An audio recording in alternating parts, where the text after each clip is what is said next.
¿Qué tal? Muy buenas a todos. Vamos a dar inicio a la presentación del día de hoy, que es sobre introducción al diseño por flexión del curso de concreto armado.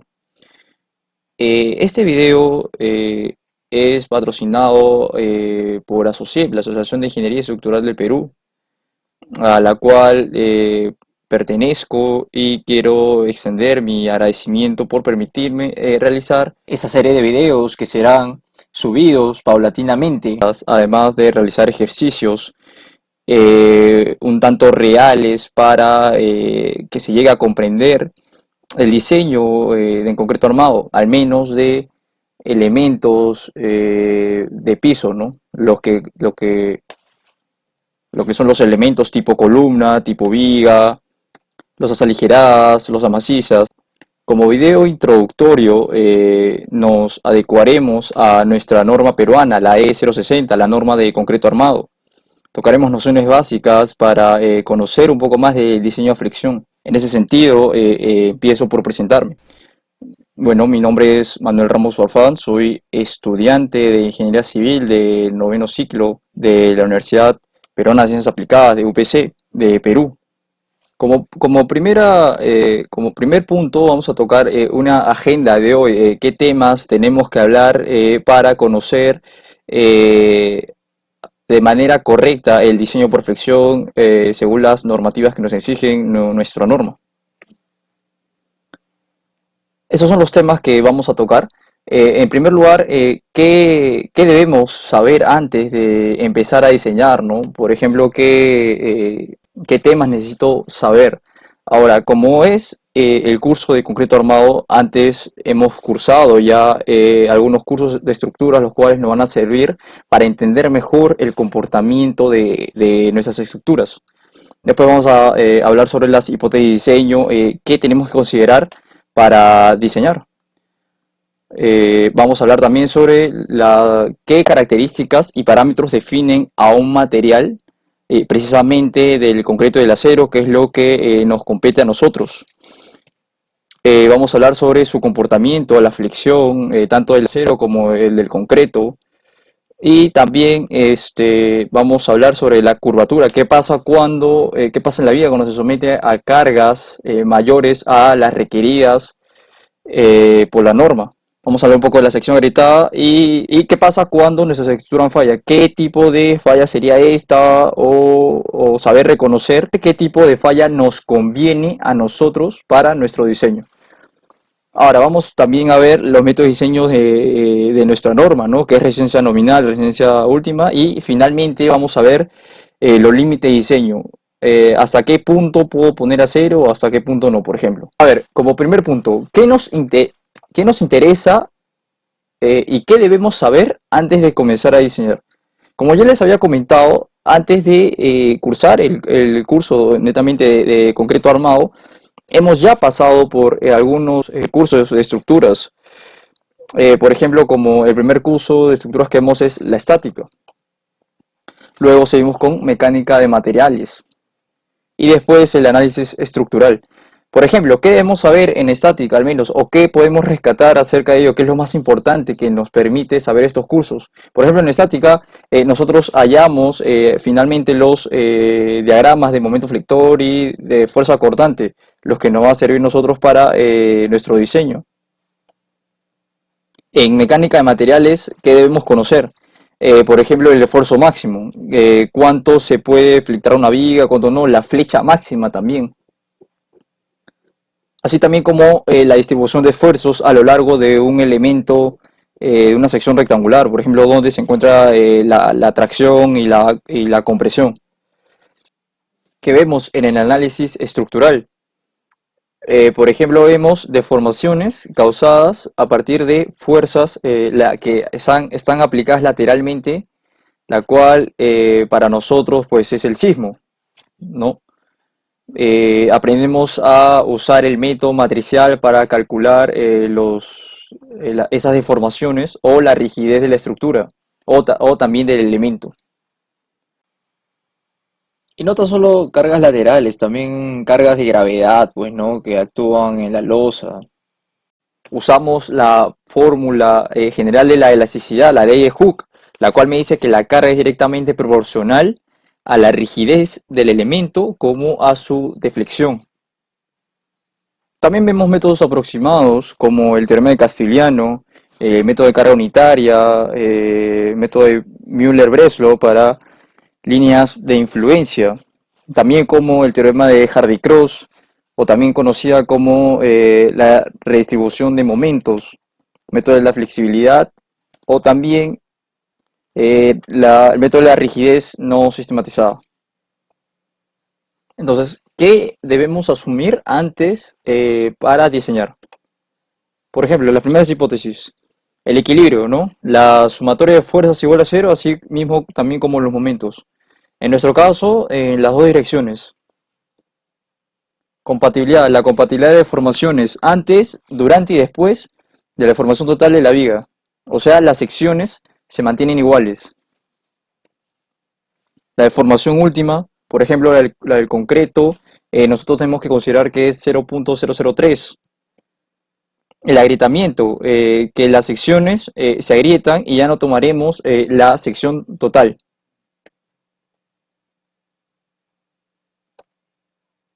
La adherencia, que el material, los dos materiales, en este caso el concreto y el acero, tienen una perfecta adherencia.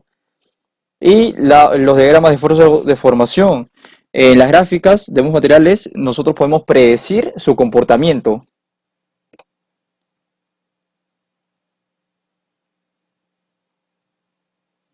Acá tenemos un recorte de la norma, la cual pues nos dice todo lo que le había mencionado. Por ejemplo, el diseño por resistencia de elementos sometidos a flexión y carga axial debe basarse en las hipótesis dadas en esas secciones y debe satisfacer las condiciones de equilibrio y compatibilidad de deformaciones, lo que les había mencionado. Las deformaciones unitarias en el refuerzo y el concreto deben suponerse directamente proporcionales a la distancia desde el eje neutro, excepto para vías de gran peralte. ¿Qué más dice? La máxima deformación unitaria utilizable del concreto en la fibra extrema sometida a compresión será de 0.003. El esfuerzo en el refuerzo deberá tomarse como ES veces la deformación unitaria del acero. Para deformaciones unitarias en el refuerzo mayores que las correspondientes al FY, el refuerzo considera independiente de la deformación unitaria o igual al FY. Eso veremos un poco más adelante. Eso también tiene que ver con el tema de deformaciones, la gráfica de esfuerzos y deformación. La resistencia a tracción del concreto no debe considerarse en los cálculos o elementos de concreto sometidos a flexión y carga axial, excepto cuando se cumplan los requisitos. Como ya sabemos de antemano, el concreto no es muy bueno soportando esfuerzos de tracción, es por eso que no tenemos que considerarlo netamente en su cálculo. ¿Qué más dice? La relación entre la distribución de esfuerzos de compresión en el concreto y la deformación unitaria del concreto debe suponer rectangular, trapezoidal, parabólica o cualquier otra forma que permita la predicción de la resistencia que coincida con los resultados de ensayos laboratorios.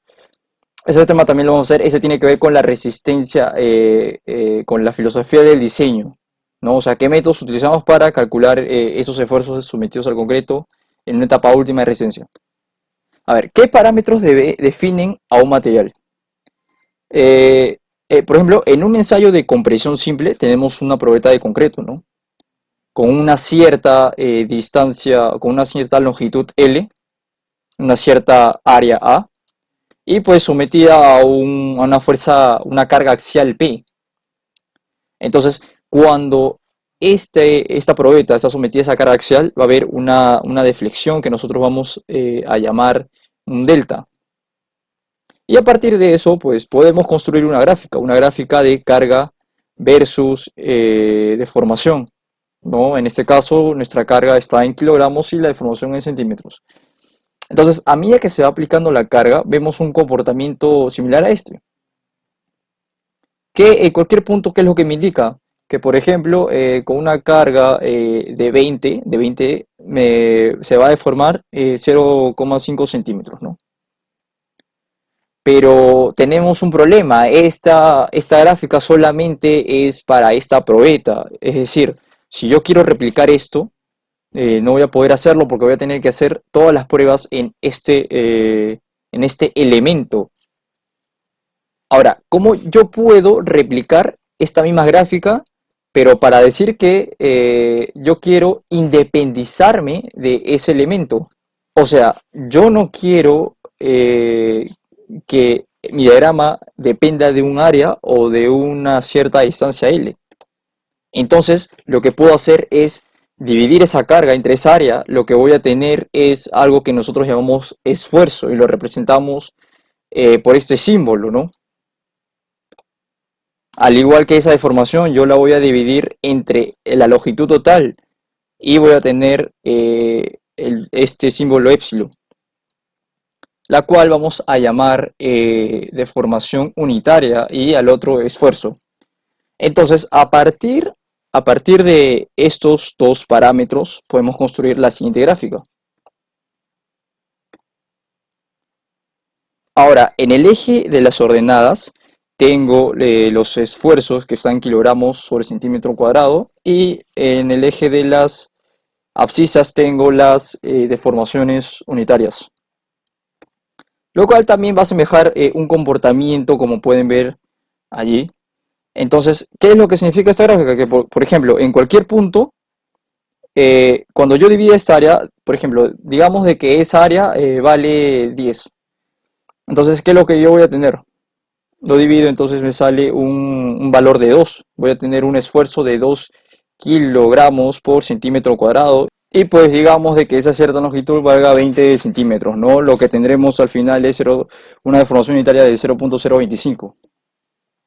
Ahora, esta gráfica es más general. O sea, yo ya me he independizado de la geometría del elemento. Ahora solamente tengo un diagrama de esfuerzo de formación para el material. Esta gráfica, como podemos ver, la conforman dos partes esenciales que nosotros debemos definir. Una de esas es la zona lineal, o también llamada zona elástica. Ahora, ¿por qué nosotros le decimos así? ¿Está bien? Cuando nosotros tenemos los esfuerzos del material, a medida que se va incrementando, esos esfuerzos varían linealmente y son proporcionales a las deformaciones que éstas tengan solamente para ese rango. ¿Qué quiere decir esto? Que mientras yo vaya cargando el material hasta un punto en el cual nosotros definiremos más adelante, justamente antes de ese punto, si nosotros descargamos, vemos que hemos regresado a nuestra posición inicial. Es por eso que se llama elástico. ¿Está bien? Ahora, ¿qué pasa si yo sigo cargando ese material? Nosotros vemos que aparece una nueva zona a la cual nosotros nos vamos a referir a una zona no lineal. ¿Cómo entramos a esta zona? Nosotros seguimos cargando el material, seguimos cargando hasta que pues tiene ya ya no tiene más resistencia, pero ha aumentado considerablemente la deformación. Ahora, ¿qué pasa si yo suelto? ¿Qué pasa si yo ya no cargo ese material? Veo que yo ya no regreso a mi posición inicial, sino he tomado otra nueva posición. A esa zona de no linealidad también nosotros le llamamos la zona inelástica, porque justamente no es elástico y no hemos regresado a nuestra posición original, sino hemos sufrido por una plasticidad. Ahora, ¿qué es lo más importante de una línea recta? Por ejemplo, lo que podemos destacar ahí es la pendiente. ¿Está bien? Esa línea recta tiene la forma matemática de y es igual a m por x más b. Es un m, esa es la pendiente, la cual es el cociente entre la variación de las y sobre las x o de las ordenadas sobre las abscisas. Ahora, ese m para nosotros, ¿qué cosa es? Es un e. Este nosotros lo conocemos mejor como el módulo de Young o el módulo de elasticidad.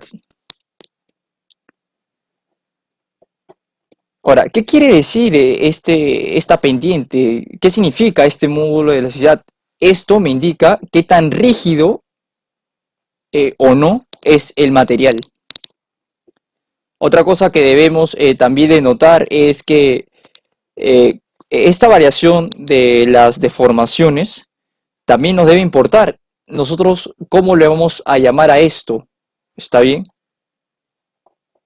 Vamos a llamarle ductilidad. Nosotros, ¿cómo podemos definir mejor la ductilidad? Como la capacidad que tiene el material de deformarse en el rango inelástico o en el rango no lineal. Estas dos consideraciones para nosotros es bastante importante, los términos de rigidez como de ductilidad. Y como les había comentado, para nosotros normalmente vamos a decir que la linealidad es como la elasticidad. ¿Está bien? Son términos bastante importantes para el comportamiento de nuestro diseño. Ahora, ¿qué pasa análogamente? Para que se entienda mejor lo explicado, tenemos, por ejemplo, una liga, ¿no? ¿Qué pasa si esta liga la tensamos, aplicamos esfuerzos de tensión a los lados? Obtenemos, y justamente cuando aplicamos esos esfuerzos, está bien, aplicamos esos esfuerzos de tensión a la liga, vemos que nos encontramos aún en la zona lineal. Como ya hemos mencionado, esa zona también se llama zona elástica. ¿Por qué se llama elástica? Porque al aplicar esfuerzos y después de descargarlos, yo puedo regresar a mi zona, al punto de donde he iniciado. ¿Está bien? Ahora, con nuestra liga, ya que hemos aplicado estos esfuerzos y luego si la soltamos, pues vemos que regresa a su estado inicial. Es idénticamente igual a la primera fase. ¿Está bien? Pero ahora, ¿qué pasa si a esta liga, qué pasa si esta liga nosotros aplicamos una carga mayor, o sea, la jalamos más fuerte? Nosotros vamos a incursionar en el rango inelástico, en la zona no lineal. ¿Está bien? Como vemos, cuando la soltamos, nosotros ya no estamos regresando a nuestra posición inicial, sino vemos que tenía una deformación. Como podemos ver ahí tenemos la liga deformada y la liga sin deformar, la que hemos tenido al inicio. Ahí está esa pequeña deformación. Bien, ahora podemos hablar sobre el comportamiento del concreto. Ahora, como ya hemos visto en nuestra gráfica de esfuerzo de formación, está bien, ahora a ese sigma vamos a cambiarlo por una F de esfuerzo. Está bien. Como vemos ahí ya conocemos la primera línea, la primera zona, la zona lineal, la zona elástica, está bien. Pero acá también aparece una línea en sentido contrario de color naranja. ¿Qué cosa es eso? Pues esa línea forma la tracción del concreto, la resistencia por tracción. Como ya bien habíamos comentado, el concreto no es un buen material para resistir tracciones. Está bien, pero ese esfuerzo se va a denotar en el tercer cuadrante. Es por eso que también, como el concreto no resiste a la tracción, solamente tiene ese pequeño esfuerzo. Ahora, nuestra norma también nos dice que ese pequeño esfuerzo también es aproximadamente 28 kilogramos por centímetro cuadrado. También podemos calcularlo como 2 veces la raíz del F'C. Bien, ahora tenemos nuestra primera zona, que la hemos pintado de azul, y luego tenemos nuestra segunda zona, la zona inelástica, la zona no lineal. ¿Está bien? Nosotros vamos a estirar o vamos a ejercer presión a ese material, ¿está bien? Hasta que falle. Como podemos ver allí, a partir de eso tenemos que recalcar tres puntos importantes de nuestra gráfica. Como vuelvo a mencionar, en el primer cuadrante tenemos los esfuerzos de compresión y en el tercer cuadrante tenemos los esfuerzos de atracción. ¿Por qué el esfuerzo de atracción es pequeño? Porque el concreto no resiste la tracción, sin embargo es bastante resistente a la compresión. Es por eso que su gráfica representa mayor área. ¿Está bien? Ahora, estos puntos importantes, ¿cuáles son? El primer punto importante, ¿cuál es el primer punto? El que me define y el que me limita la zona lineal de la no lineal. ¿Está bien? ¿Cuál es ese límite? Nuestra norma también nos dice de que es la mitad del F'C, o sea, de la resistencia máxima a compresión. ¿Está bien? Ahora, esa deformación CU, ¿qué cosa es? Es la que habíamos comentado anteriormente en las hipótesis de diseño. Esa es la deformación máxima que vamos a tomar para nuestro diseño cuando el concreto, o sea, esa es la deformación máxima que el concreto puede deformarse, tiene un valor de 0.003. ¿Está bien? Es bastante conservador. ¿Por qué? Porque el concreto, como pueden ver allí, resiste un poco más. ¿Está bien? Pero yo lo diseño como si resistiese solamente hasta ahí. Como ya he mencionado, es bastante bueno para cargas de compresión. Ahora, las hipótesis que hemos mencionado anteriormente solamente se cumplen en la zona lineal, solamente en esa zona. ¿Por qué? Porque ahí sí podemos predecir su comportamiento. Bien, ahora tenemos esta gráfica donde me muestra los diferentes tipos de resistencia de concreto. En el eje de las ordenadas tenemos los esfuerzos de compresión, el F'C, tenemos las unidades de KSI, que es kilolibra por pulgada cuadrada, y por el otro lado tenemos los megapascales, que son desde el sistema internacional. En el eje de las abscisas tenemos las deformaciones unitarias. ¿Está bien? Para nuestro ejemplo que hemos tomado, hemos considerado un concreto de un F'C de 200 kilogramos por centímetro cuadrado, ¿no? Lo que equivale en sistema internacional es de 21 megapascales, o el sistema inglés, que es pues 3 KSI, pues, ¿no? Entonces tomaríamos, si nos dirigimos de abajo hacia arriba, tomaríamos la segunda curva. Como podemos ver allí, nosotros vamos a tomar como deformación última del concreto el valor de 0.03. Ahí pueden ver de que resiste un poco más, por eso es conservador ese valor. También, como pueden observar, es que a medida que yo voy subiendo la resistencia del concreto, vemos un cambio en la ductilidad. Es decir, cuando el concreto es menos rígido, o sea, tengo más ductilidad, tengo más deformación en la zona inelástica. Sin embargo, cuando mi concreto es mucho más resistente, tengo menos ductilidad. ¿Está bien? Ahí podemos ver que la última gráfica pues representa un poco más de 80 megapascales, lo cual para nosotros sería 800 kilogramos por centímetro cuadrado. Bien, ahora, ¿qué más podemos decir sobre el comportamiento del concreto? Como ya les había mencionado, que en el primer cuadrante tenemos los esfuerzos de compresión y en el tercero los esfuerzos de tracción. Ahora, esa curva que se denota es pues toda la curva si es que el concreto resiste toda a la tracción. Como vemos, solamente se queda en la zona lineal del material para los esfuerzos de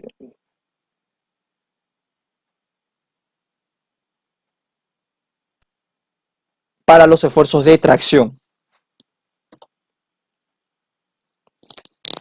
Bien, ahora podemos hablar un poco del comportamiento del acero. Como vemos esta gráfica, siempre nos la han presentado en los cursos previos a este, y también los cursos de los primeros ciclos, pues, ¿no? O sea, esta es la gráfica típica de el diagrama de esfuerzo de formación del acero, ¿no? Que en el primer punto tenemos un esfuerzo de fluencia, después tenemos más o menos un límite elástico, Y finalmente tenemos un esfuerzo último y al último el acero puede quebrarse, ¿no? Puede romperse. Al igual que ahí podemos ver, también tiene una región elástica y pues una región de fluencia y todo sería una zona lineal, ¿no? A medida que el esfuerzo del acero se va incrementando, está bien. Eh, Hay un punto en el que se endurece y finalmente pues tiene esta falla. Como podrán ver allí, la deformación en la zona no lineal es bastante considerable a comparación del concreto. Es decir, el acero es un material bastante dúctil. Sí, es por eso que nosotros lo empleamos para nuestro diseño en la zona de tracción, que es lo que principalmente es lo que nosotros queremos. ¿Por qué? Porque el concreto no resiste a esfuerzos de tracción. Lo que lo va a soportar es todo ese esfuerzo de tracción es el acero. Por eso es bastante bueno para la tracción. Ahora, nosotros tenemos que hacer una gráfica adicional a esta. Nosotros no vamos a tomar esta gráfica para nuestro diseño, sino vamos a tomar una gráfica bilineal. ¿Está bien? A lo cual nosotros podemos distinguir un punto importante, que es la zona en la cual estas dos líneas pues difieren. Este punto importante nosotros llamaremos FY o esfuerzo de fluencia. Es donde el acero comienza a ceder, comienza a fluir. ¿Está bien? Al igual que también tenemos como un EI, que esa es la deformación a la fluencia o la cedencia del acero, que es bastante conocido, pues que también es 0.021. ¿No? En nuestro caso Perú, usamos aceros de 4.200 kilogramos por centímetro cuadrado, de grado 60, ¿no? De resistencia 60 KSI, que es lo equivalente a 4.200 kilogramos por centímetros cuadrados. No, ahora, ¿por qué tomamos este gráfico? ¿Por qué? Porque es más conservador. O sea, como podrán ver allí, la gráfica real del comportamiento del acero, o sea, es más resistente, pero nosotros solamente vamos a decir que resiste hasta ese punto de fluencia y que todo su comportamiento va a ser prácticamente lineal hasta ese punto, ¿no? A nosotros este modelo lo llamamos elastoplástico porque tiene una zona elástica y la otra zona es plástica. Ahora, ¿qué queremos? ¿Qué significa esta gráfica en realidad? ¿Cómo nosotros podemos utilizarla? Como por ejemplo, el punto verde que está en la zona lineal, en la zona elástica, ¿cómo la tomamos? Por ejemplo, nosotros tenemos que deformación, una deformación cualquiera, un ES y un esfuerzo cualquiera FS. Entonces, cuando estemos en esa zona lineal, está bien, nosotros vamos a tomar ese valor FS, está bien, pero cuando nosotros pasemos de esa zona, cuando nosotros estemos en ese rango plástico, está bien, nuestro esfuerzo va a ser netamente el FY, o sea, el 4.200 kilogramos por centímetro cuadrado. Pero tenemos que saber que nuestra deformación S va a ser otra distinta, pues, ¿no?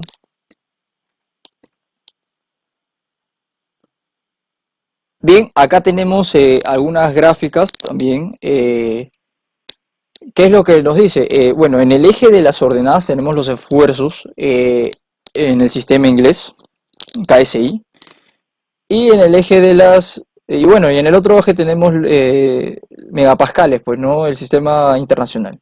Abajo tenemos las deformaciones unitarias. Como ya les había mencionado, el que usamos nosotros es el de grado 60. ¿Qué significa esto? Que su fluencia es de 60 KSI. Como puede ver en la gráfica de la derecha, su comportamiento es como se ve, pues, ¿no?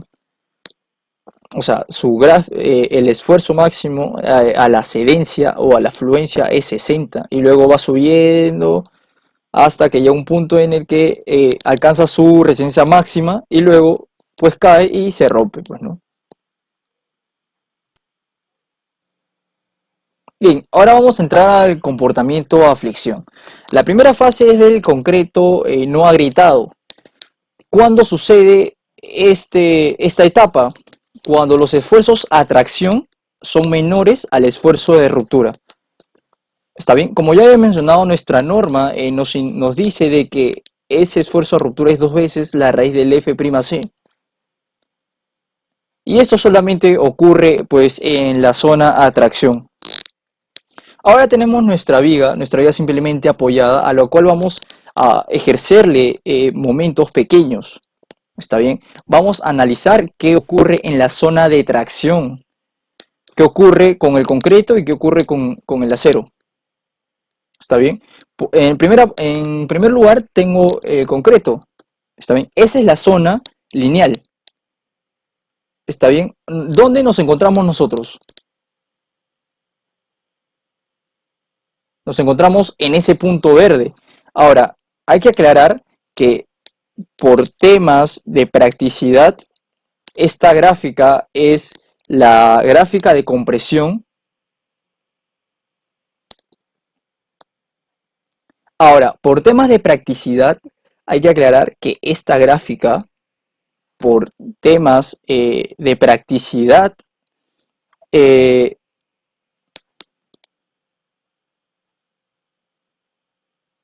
ahora, hay que aclarar que por temas de practicidad, esta gráfica es el esfuerzo a tracción. Anteriormente les había comentado que esta gráfica se dibujaba en el tercer cuadrante, pero por temas para demostrativos vamos a ponerlo en el primero, pues, ¿no? Ahí, como puede ver, el punto máximo es el FR, el esfuerzo a ruptura. ¿Nosotros dónde nos encontramos? Nos encontramos donde está el punto verde. ¿Está bien? Aún no alcanzamos el esfuerzo de ruptura. Por eso el concreto aún no se agrieta. ¿Qué pasa con el acero? Ese es, ahí podemos denotar el esfuerzo a fluencia. ¿Dónde nos encontramos nosotros? Nos encontramos en ese punto verde. Como pueden ver ahí, el concreto ni siquiera ha notado que ahí se está traccionando. ¿Está bien? El único esfuerzo que se está generando es más en el concreto. Ahora, ¿cómo podemos ver una sección de aquí? Está bien, los esfuerzos, como habíamos visto en la mecánica de materiales, está bien, podemos denotarlo de esta manera. Abajo tengo los esfuerzos del acero y arriba en la fibra superior tengo los esfuerzos del concreto. ¿Está bien? ¿Por qué se dibuja así? Porque esas deformaciones son proporcionales. Mientras tanto, también tengo los esfuerzos de ambos. Como pueden ver allí, esos esfuerzos aún siguen siendo pequeños. Ahora, la primera parte es la zona a compresión, ¿no?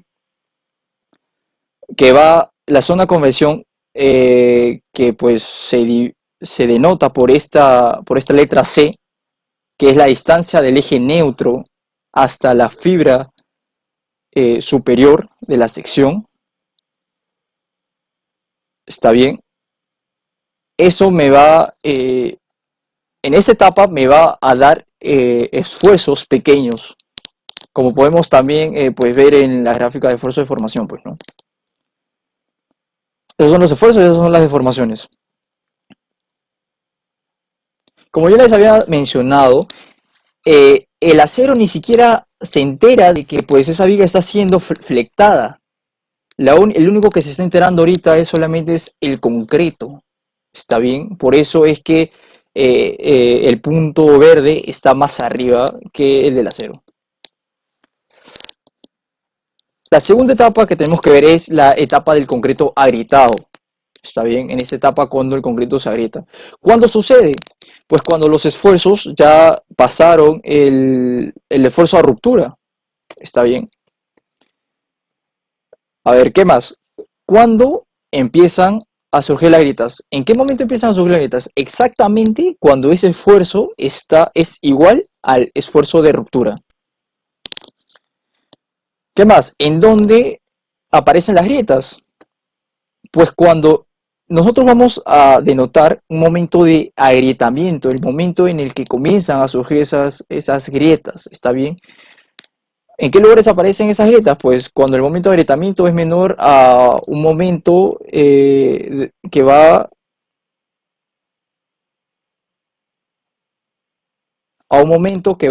en el diagrama de,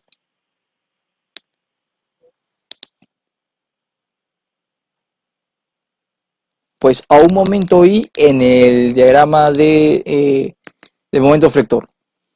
¿Está bien? Ahora, yo tengo ahora mi viga flectada. He incrementado el momento. ¿Está bien? He incrementado tanto el momento que ese esfuerzo de...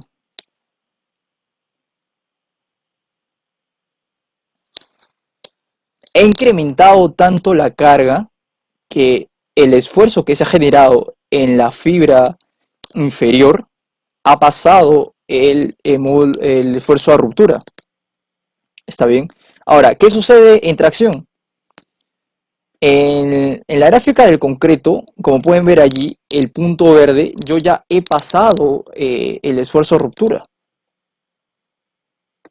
Ahora, ese es el diagrama de momento flector. ¿En qué parte se originan las grietas? Como pueden ver allí, esos dos puntos rojos es el momento de agrietamiento, es el momento que, que justamente necesito para que la viga se agriete. ¿Está bien? Y justamente en esa zona central es donde se va a agrietar. El momento I es el que les acabo de comentar, pues no, el que está justamente en todo ese arco pasando el máximo momento, ¿no?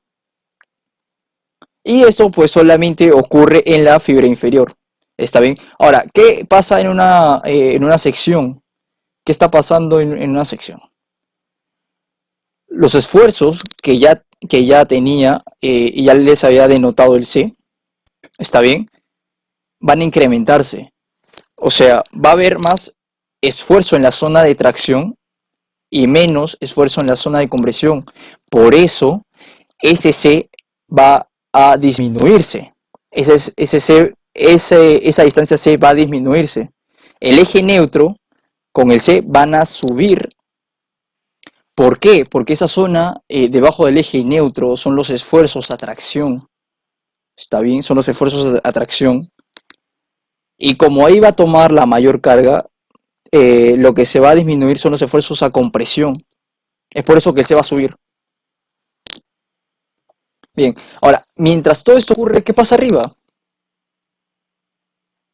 En la fibra superior, ¿no? Entonces, esa zona central, como ya hemos visto, se han generado unas grietas por tracción. Y en la parte de arriba se han generado unas grietas por compresión. ¿Qué pasa en la fibra superior con el concreto? ¿Qué es lo que pasa? Pues aquí tengo mi diagrama de esfuerzo de formación, como ya habíamos visto anteriormente. El punto que me define de la zona, que me diferencia de la zona lineal de la no lineal, es la mitad del F'C, del esfuerzo máximo. ¿En qué punto me voy a encontrar yo? Me voy a encontrar casi al límite. Me voy a encontrar casi tocando el 0,5 del F'C. ¿Está bien? Aún me encuentro en la zona lineal. Sí, eso es bastante importante. Aún me encuentro en la zona lineal, en la zona elástica. ¿Qué pasa con las grietas de tracción? En el acero. Yo ahora, ¿dónde me voy a encontrar? Me voy a encontrar todavía en el límite elástico. ¿Está bien? Todavía el acero no fluye. Bien, en la última etapa, en la etapa de rotura, o también llamada de resistencia última, tengo mi viga ya flectada también, a la cual pues ya tengo las grietas. ¿Por qué? Porque le he incrementado aún más esos momentos. ¿Qué pasa ahora en el concreto? En qué zona estoy? Como ya han incrementado bastante estos momentos y se ha ejercido bastante esfuerzo, está bien, yo ya tanto que he incursionado en el rango inelástico, está bien, he llegado a un punto en el cual ya nosotros hemos mencionado que es la deformación última, que tiene un valor de 0.003. Ahora, ¿qué va a pasar con el acero? ¿En qué punto yo me encuentro? Bueno, yo ya he mencionado de que cuando estoy en esa etapa, el acero ya fluyó, está bien, ya ha alcanzado su fluencia. Ahora, vamos a hacer un recuento de todo lo que hemos mencionado hasta ahora, a nivel de deformaciones, por ejemplo, ¿no? Y también al nivel de esfuerzos. A nivel de deformaciones, ¿qué es lo que tengo? En la primera etapa, como les había mencionado, yo tengo deformaciones pequeñas, ¿está bien? Ahí voy a definir un C, una distancia C, que es la distancia del eje neutro a la fibra superior. ¿Está bien? Ese C me va a denotar todo ese bloque de compresiones que yo voy a tener a causa de los esfuerzos obtenidos a partir de los momentos aplicados a mi viga. A nivel de esfuerzos, como yo les había mencionado en las hipótesis, pues los esfuerzos, las deformaciones y los esfuerzos son proporcionales, ¿está bien? Más adelante vamos a ver que los esfuerzos son casi proporcionales entre el concreto y el acero. Bien, ahora, en la segunda etapa, ¿qué es lo que tenía? Como ya había incrementado las fuerzas, está bien, ya había incrementado, a nivel de deformaciones, esa deformación, se está deformando más la fibra inferior, la fibra que está a tracción, ¿está bien? Es por eso que mi C sube. ¿Por qué? Porque el bloque de compresiones se acorta y se agranda el bloque de tracción.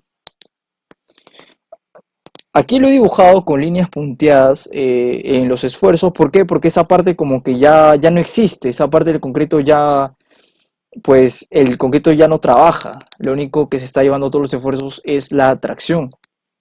Y como última etapa, la que estamos viendo ahorita, es donde el concreto ha llegado a su máxima deformación. ¿Está bien? Y el acero ha llegado a una deformación más allá de la fluencia. A nivel de esfuerzos, ¿qué tenemos? Ese bloque triangular que teníamos en la etapa anterior, ¿está bien? Como ya hemos alcanzado la zona no lineal, la zona inelástica, ese bloque de esfuerzos ha tomado pues esa forma, esa forma no lineal, ¿está bien? A la cual el punto máximo de esa curva va a ser el F'C. Y pues el esfuerzo abajo es la tracción, que pues ese esfuerzo va a ser igual pues al Fy, pues, ¿no? Y esto es lo que nos va a importar bastante a nosotros. Ahora, también hay que hablar un poco sobre qué es lo que significa el momento curvatura, ¿no? O sea, cada vez que yo incremento lo, los esfuerzos a esta viga se va a aflictar, va a tomar una curvatura. Entonces es necesario de que vea cuál un diagrama importante acerca de esto. Como podrán ver allí, en las ejes de las ordenadas tenemos lo que son los momentos y abajo la curvatura pues, de la sección.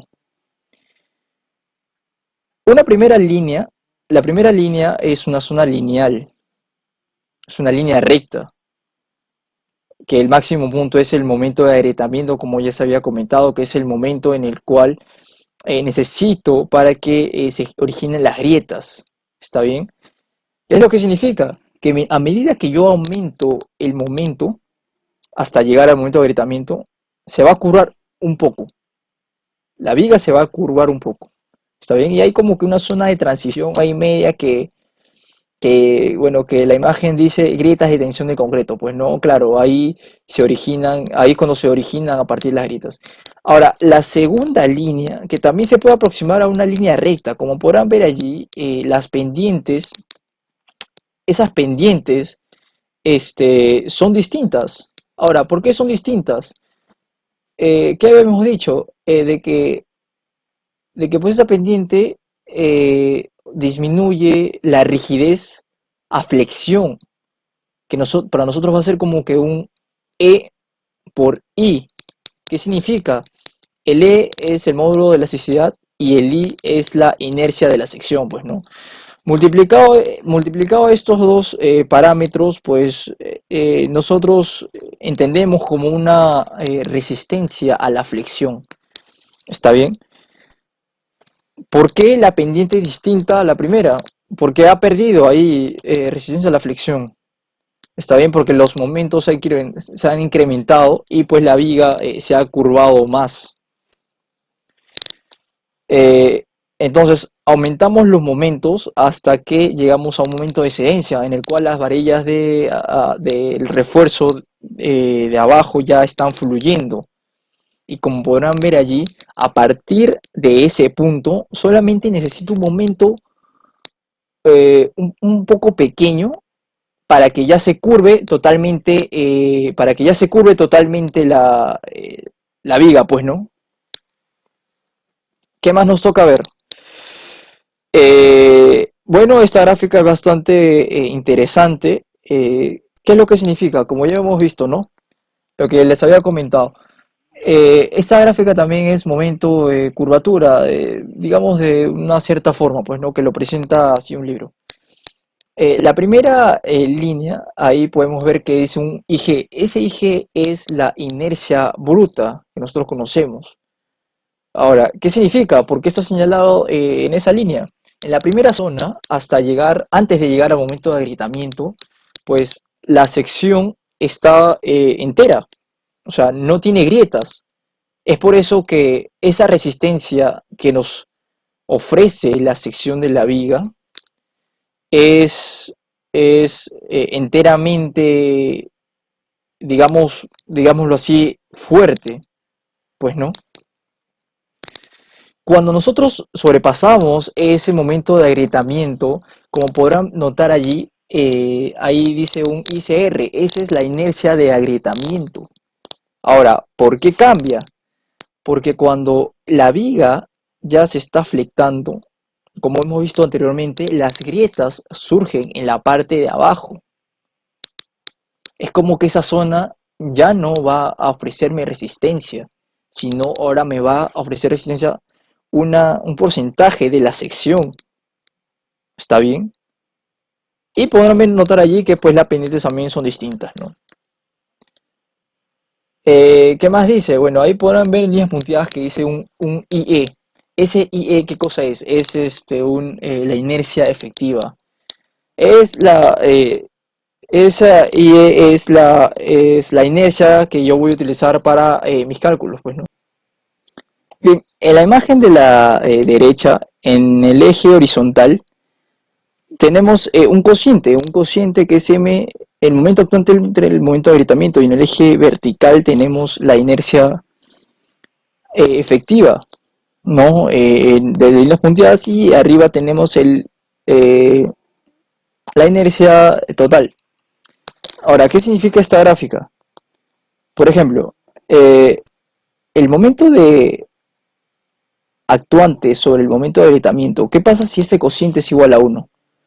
Si este cociente es igual a 1, eso quiere decir de que el momento actuante es igual al momento de agrietamiento. ¿Está bien?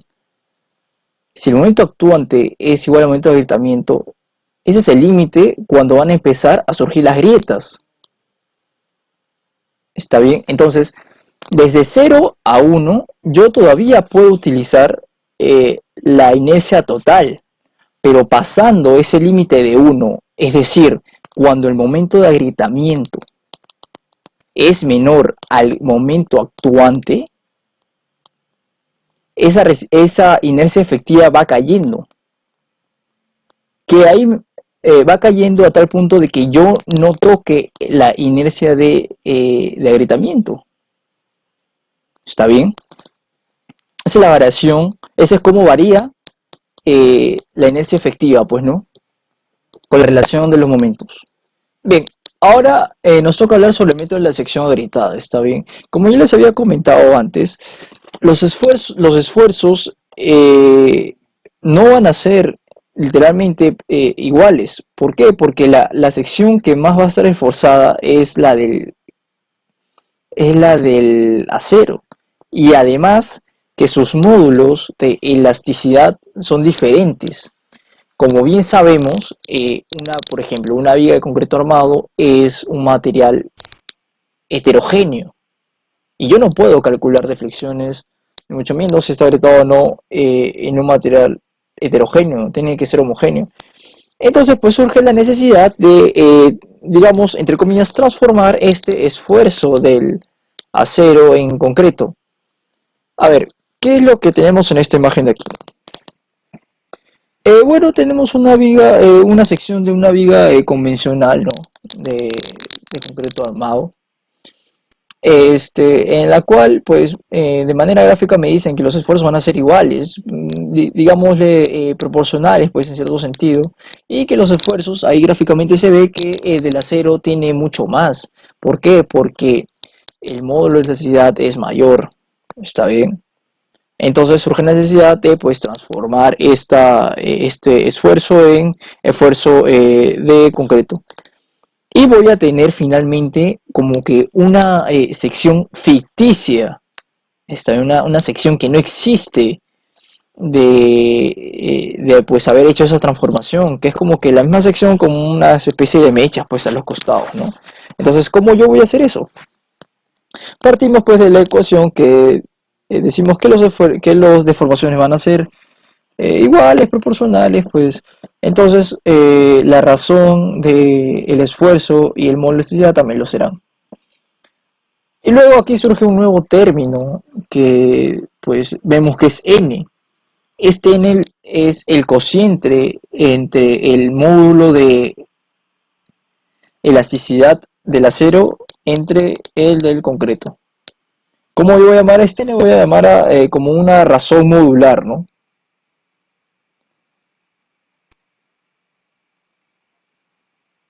¿Qué más puedo ver de la sección agrietada? Bien, finalmente voy a tener como que esta sección, ¿está bien? Aquí podemos ver en esta imagen que tenemos la sección típica de una viga, ¿está bien? A la derecha tenemos los esfuerzos que ya hemos visto. Ahí sale como un término KD, ¿no? Y sale un nuevo término que es D. ¿Qué es ese D? Ese D es la distancia de la fibra superior hasta el centroide de las varillas de acero. Se le conoce también como peralte efectivo, pues, ¿no? ¿Y ese KD qué es? Pues ese KD es como que un porcentaje, pues, ¿no? Del D, que ya nosotros hemos definido como si fue como un C, ¿no? Como un bloque de compresiones, ¿está bien? Una distancia de las compresiones. Genial. Entonces, ahí podemos ver la sección transformada, ¿está bien? Sn, que es la razón modular, vamos a multiplicar eso por toda esa área de acero. Y pues esa sección de abajo ya no existe porque ya va a ser, es como que si no existiera porque lo que absorbe la mayor cantidad de fuerzas de atracción es el acero, ¿no? Ahora, vemos ahí que surge una nueva ecuación, ¿no? El tema de, vamos a ver en próximos videos un tema de flexiones, pues no, ahí que vamos a tocar a gran detalle sobre el método también de la seccionalidad y por ejemplo de dónde salen las ecuaciones, ¿no? Y cómo calculamos esa inercia de agrietamiento, ¿no? Ahora, en contraparte tenemos la imagen que hemos visto anteriormente, ¿está bien? Como yo les había comentado, ¿en qué momento yo uso esta inercia de agrietamiento? Por ejemplo, si el momento actuante es menor a mi momento de agrietamiento, yo voy a usar toda la sección, o sea, voy a usar la inercia bruta, ¿está bien? Porque la sección aún no se ha agrietado, ¿está bien? Pero cuando el momento sea un poco más grande y sobrepase el momento de agrietamiento, yo voy a usar esa inercia de agrietamiento, que no va a ser igual, evidentemente, a la inercia bruta. Bien, ahora podemos hablar de los tipos de falla. ¿Qué falla tenemos? Tenemos falla frágil, falla dúctil y falla balanceada. ¿Qué sucede en la falla frágil? En la falla frágil primero va a fallar el concreto y después el acero. Gráficamente, ¿cómo lo podemos ver? Cuando tenemos, ahí vemos una sección de concreto con bastante acero en la zona de tracción. ¿Está bien? Ahora, ¿por qué es una falla frágil? Porque el esfuerzo que yo le ponga a esa viga, ¿está bien? En la parte de abajo no va a fluir el acero. ¿Por qué no va a fluir? Porque tiene demasiado acero, porque esos esfuerzos se van a dividir por cada varilla que yo le ponga. Como tengo bastantes varillas, esos esfuerzos van a reducirse. ¿Está bien? ¿Y dónde se van a ir? Se van a ir a la parte de arriba, a la zona en compresión. ¿Está bien? En esa zona en compresión. Por eso el concreto va a fallar primero que el acero. El concreto va a fallar por compresión. Es por eso que a nivel de deformaciones, esa deformación es mucho mayor que la de tracción. ¿Está bien? Es como una galleta. Por ejemplo, una galleta yo la puedo doblar y no me va a avisar cuándo se va a romper. Solamente se va a romper y ya. Esa es una falla frágil. Una falla dúctil, ¿qué es lo que tenemos? Bueno, en la falla dúctil va a fallar primero el acero que el concreto. Tenemos, a manera gráfica tenemos nuestra viga, ¿no? Y tenemos menos acero a comparación que la primera etapa, pues, ¿no? Ese acero, o sea, con esos aceros que yo le he puesto, lo que yo quiero hacer es que el acero falle primero que el concreto. ¿Por qué? Como ya hemos visto en los diagramas de esfuerzo y de formación, está bien, del acero, el acero tiene gran capacidad dúctil. ¿Está bien? O sea, ¿por qué me importa que el acero sea dúctil? Porque el acero puede deformarse a tal forma que yo me pueda dar cuenta que se está deformando. En cambio, el concreto no, el concreto falla y yo ni siquiera me he enterado si ha fallado ahorita o cuándo ha sido, cuándo ha fallado. ¿Está bien? Como podemos ver allí, SC es más pequeño a comparación que el primero. ¿Por qué? Porque todos los esfuerzos se los está llevando la parte de abajo, la parte en tracción. ¿Está bien? Falla balanceada. ¿Cuándo sería falla balanceada? Cuando ambos fallan a la vez. O sea, cuando a nivel de deformaciones el acero llega a la fluencia al mismo tiempo que el concreto llega a su deformación máxima, o sea, 0.003. Y el acero llega a 0.0021. A eso yo voy a llamar a una falla balanceada. ¿Está bien? Es como el punto intermedio de los dos, ¿no? Ahora, ¿qué me importa de esto? A nosotros nos importa que, por ejemplo, nuestras estructuras sean dúctiles. ¿Por qué nos importa que nuestras estructuras sean dúctiles? Por ejemplo, estamos en un edificio, ¿no? Y ocurre un sismo. Entonces, cuando el sismo venga, pueda fallar una viga. Pero como el acero es dúctil, y el acero va a fallar primero que el concreto, el acero se va a deformar a tal punto que yo voy a poder visualmente ver cuánto se está gritando y cómo está fallando. ¿Y eso qué me va a dar a mí? Me va a dar a mí tiempo para yo salir a evacuar. ¿Está bien? Eso va a salvar vidas. ¿Sí? ¿Por qué? Porque si yo veo que ya la viga se está flectando y se están saliendo las grietas, obviamente no me voy a quedar ahí. Ese tiempo preciso me da a mí tiempo para salir a evacuar, salir corriendo de la edificación, pues no. Imagínense, si esa viga tiene una falla frágil, si esa viga tiene una falla frágil, a mí no me va a avisar en qué momento se va a romper esa viga. Porque yo puedo estar pasando por ahí y esa viga puede fallar repentinamente y ahí me cae todo ese concreto encima. Está bien, a mí eso no es lo que yo quiero. Lo que nosotros queremos para nuestras estructuras es que fallen dúctilmente. ¿Está bien? Ahora, en los métodos de diseño tenemos resistencia nominal y resistencia última. Ok, ¿qué tenemos aquí? Tenemos nuestra sección convencional, pues no, nuestra viga típica, ¿no? De concreto. Ahora, nosotros vamos a diseñar a esa resistencia última, a esa resistencia que hemos hablado anteriormente. Está bien, hemos visto de que es mejor que nosotros diseñemos a la rotura. ¿Por qué? Porque es el caso menos favorable, es el caso más crítico del que podemos nosotros diseñar. ¿Está bien? Hemos también tomado hipótesis de diseño de que somos conservadores al tomar una deformación máxima del concreto, porque el concreto puede ser un poco más, pero no vamos a tomar eso. Somos conservadores porque estamos tomando menos.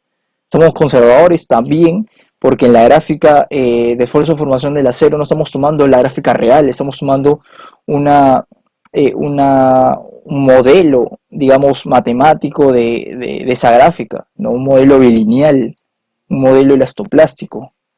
¿Está bien? Bueno, tenemos la viga convencional, pues no, como ya lo había mencionado, de peralte H y de ancho B. Esos puntitos que ven allí, pues son los aceros, ¿no? Es el área de acero.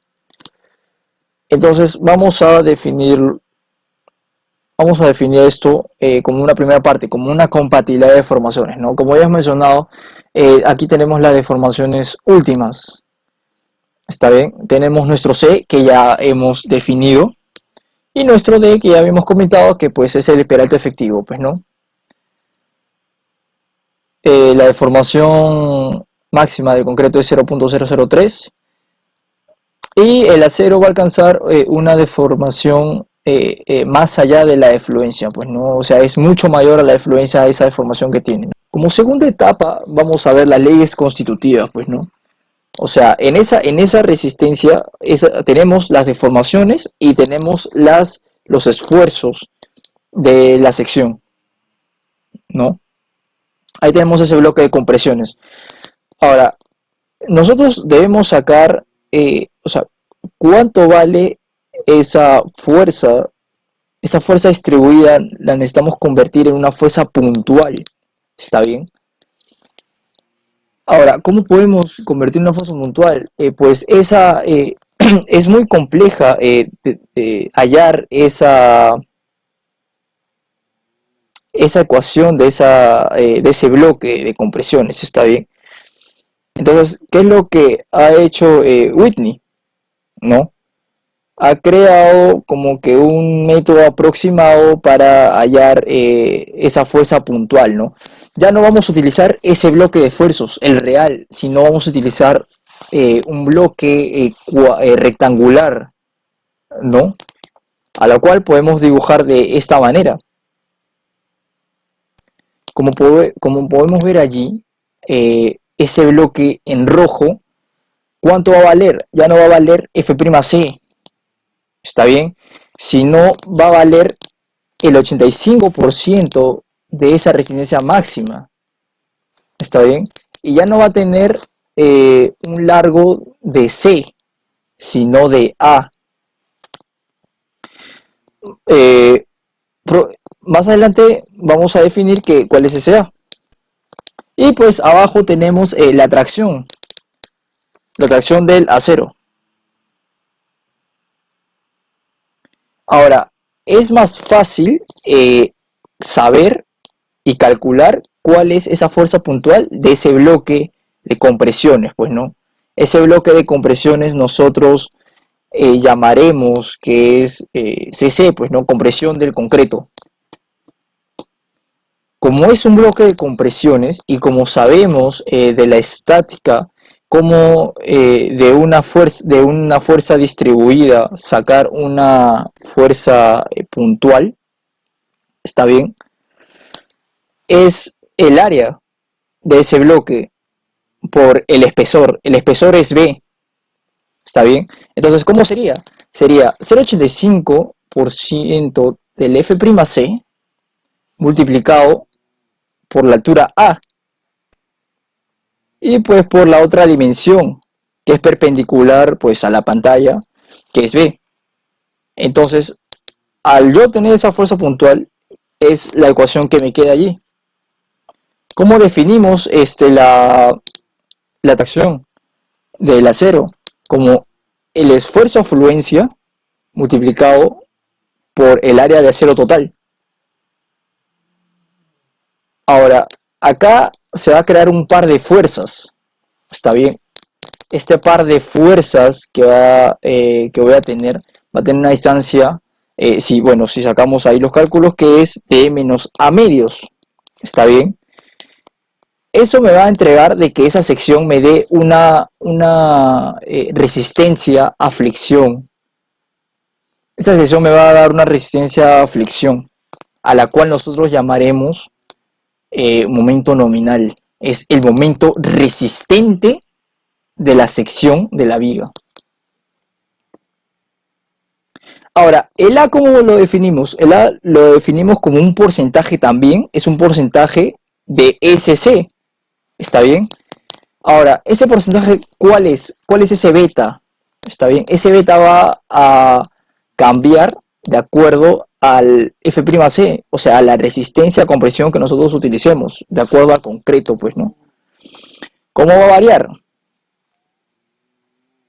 Básicamente nuestra norma también nos dice que varía conforme a esto, pues, ¿no? Cada vez que subes 70 kilogramos de centímetros cuadrados, el beta baja 0.5.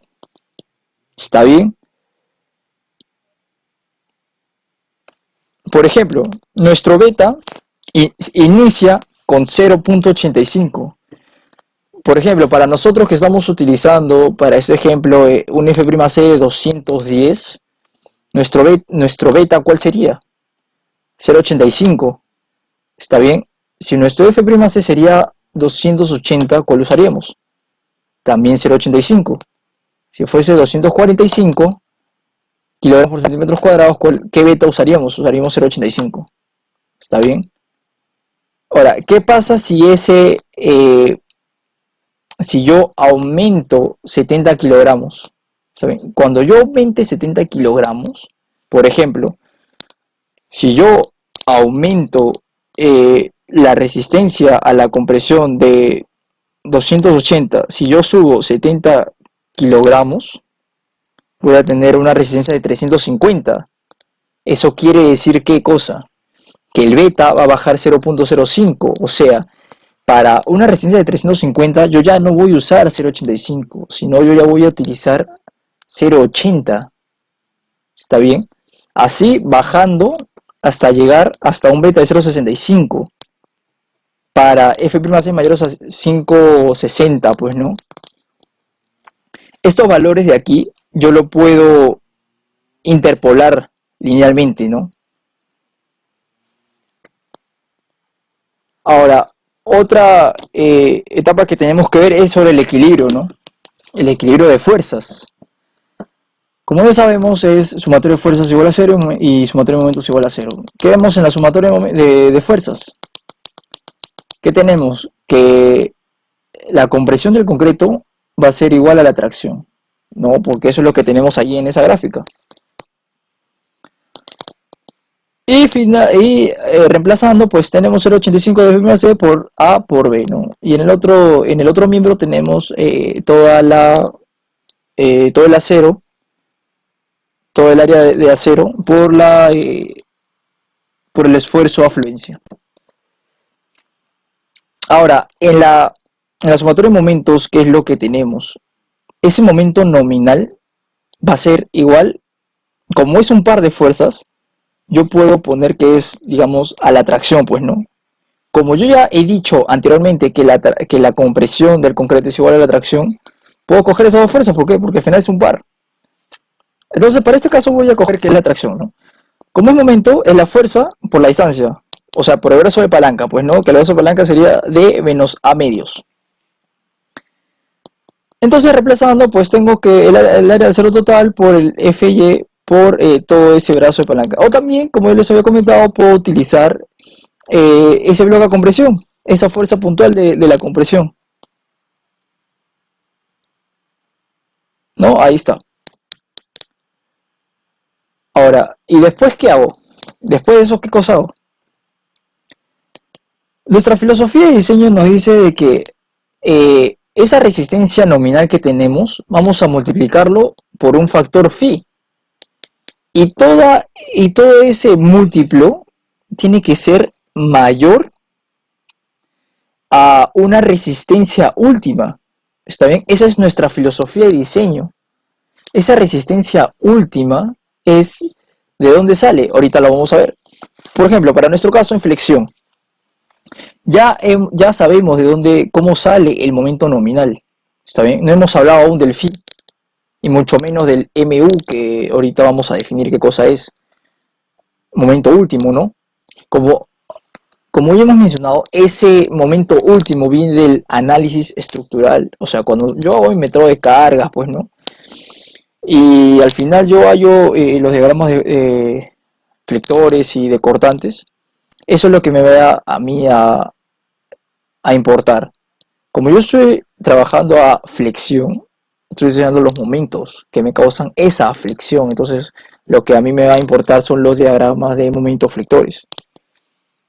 Entonces, ese momento de allí es ese, el externo.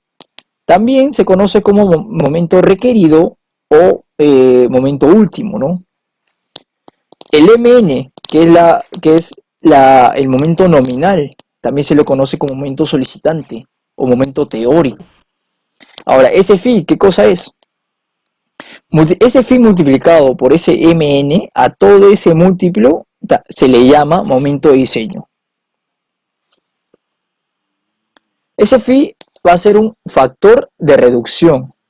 ¿Qué nos dice nuestra norma, por ejemplo, no?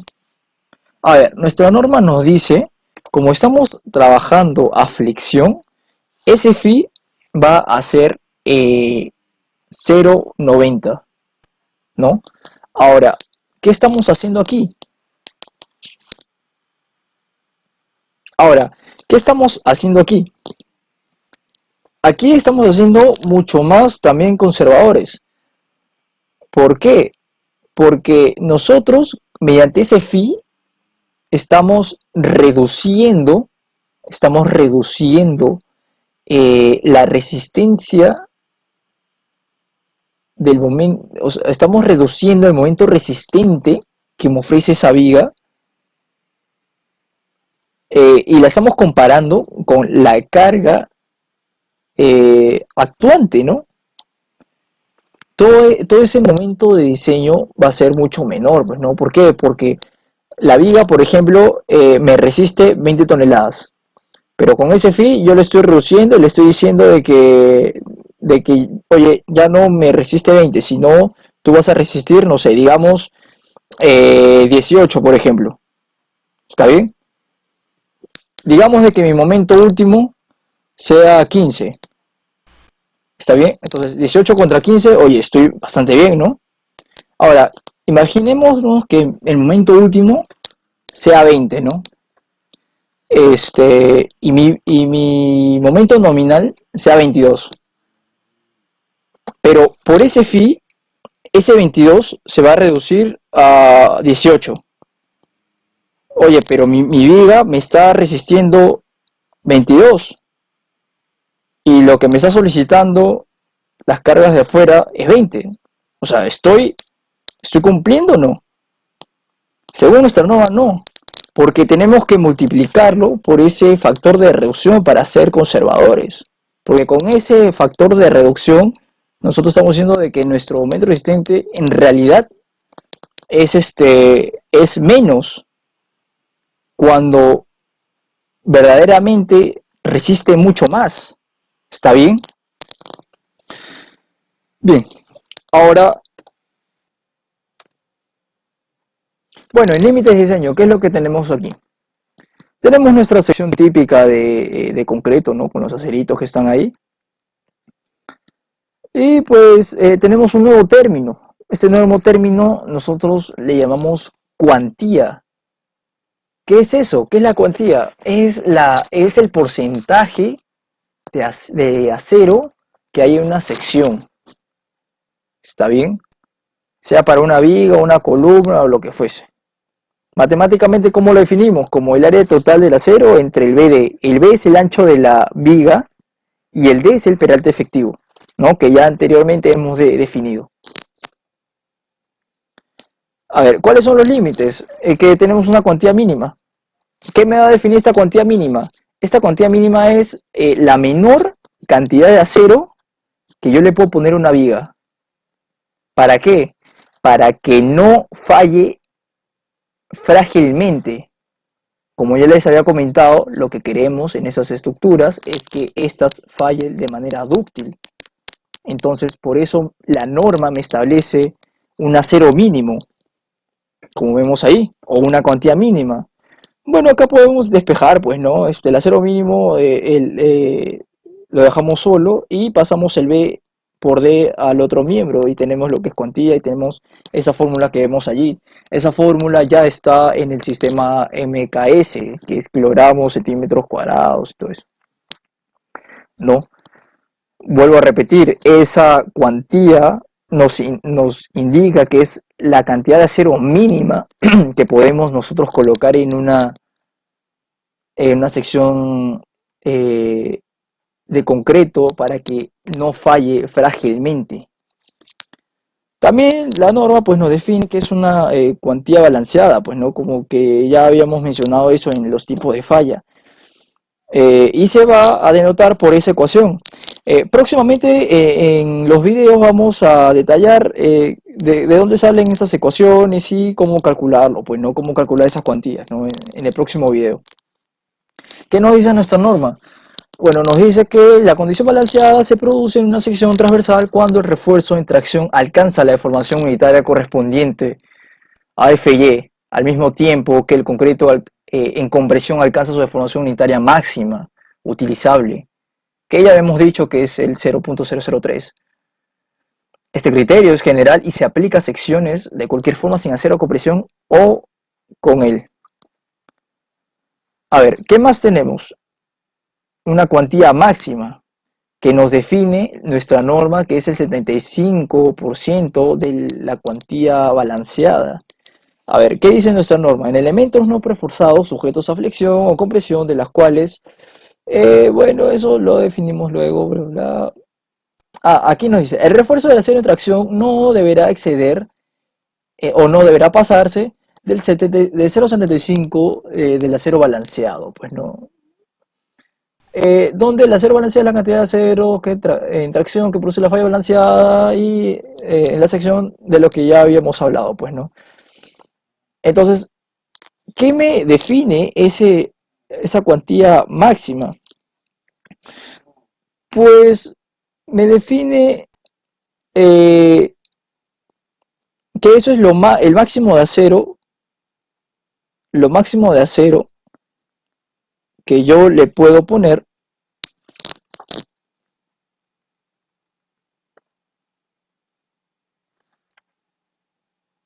bueno, ¿qué podemos ver ahora en los límites de diseño, no?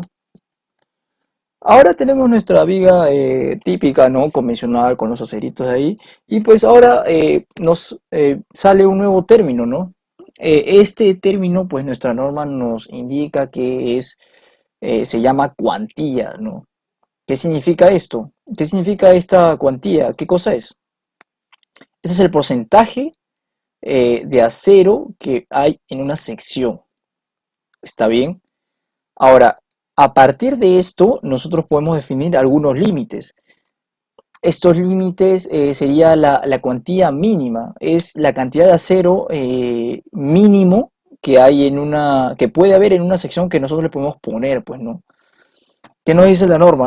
El área mínima de refuerzo o tracción en las secciones rectangulares y las secciones T con ala compresión no será menor de el acero mínimo de 0,7 por la raíz de F más C entre F y E por el B, BW, bueno, ese es el B del alma, que bueno, eso se va a definir también posteriormente, pero para nuestro caso típico, pues es el simple B, pues, ¿no? El simple ancho de la viga, por el D, que es el peralte efectivo. Ahora, despejando este término de cuantía, si nosotros pasamos el B por D al otro lado, tenemos el acero máximo, que sería prácticamente lo mismo, pues, ¿no? ¿Qué más tenemos? Tenemos el acero, o perdón, sí, el acero balanceado y la cuantía balanceada. Ok, entonces aquí tenemos una fórmula, está bien, que en este video no ahondaremos tanto en el tema de cálculos, ¿no? O sea, o cómo sale esa fórmula, eso lo veremos en el próximo video, vamos a hacer más cálculos, pues, ¿no? ¿Qué nos dice nuestra norma? Nos dice que la condición de falla balanceada se produce cuando una sección transversal se produce cuando el refuerzo de la tracción alcanza la deformación unitaria correspondiente a FY al mismo tiempo que el concreto en compresión alcanza su deformación unitaria máxima utilizable, que ya habíamos dicho que es el 0.003. Este criterio es general y se aplica a secciones de cualquier forma sin acero de compresión o con él, ¿no?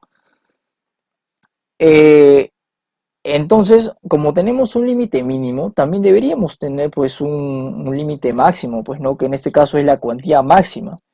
¿Qué significa esta cuantía máxima? O sea, me indica que es la cantidad máxima de acero que yo le puedo poner a la sección de la viga. ¿Para qué? Para que ésta no falle frágilmente. Como ya hemos visto anteriormente, cuando una sección tiene más acero, lo que va a fallar primero es el concreto. ¿Está bien? Si el concreto falla primero, entonces se vuelve una falla frágil. Lo que nosotros queremos en nuestras estructuras es una falla dúctil, para que nos avise con tiempo que se está deformando y ya va a fracturarse, entonces nosotros podamos pues evacuar, pues no, eso es lo que queremos principalmente nosotros. ¿Cómo lo define nuestra norma? Como 0,75 de la cuantía balanceada, o sea, del anterior, pues no 0,75. Ahí está el recorte de nuestra norma. Precisamente nos dice, el refuerzo de acero en tracción no deberá exceder o no deberá pasarse del 0,75 del acero balanceado, ¿no? Genial.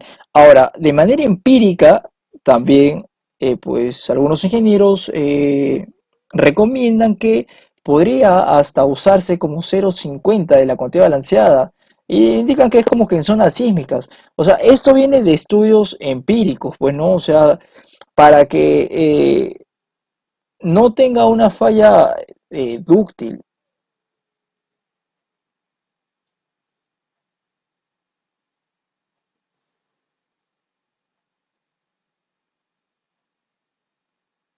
Ahora, algunos ingenieros mencionan que hasta puede colocarse un 0,50 de la cuantía balanceada, ¿no? Esto puede ponerse entre comillas como que en zonas sísmicas, ¿no? O sea, estamos aquí siendo más conservadores, o sea, nos estamos acercando más a la cuantía balanceada, pues no, o sea, sería mucho más conservador ponerle un poco menos acero y que aún falle dúctilmente, ¿no?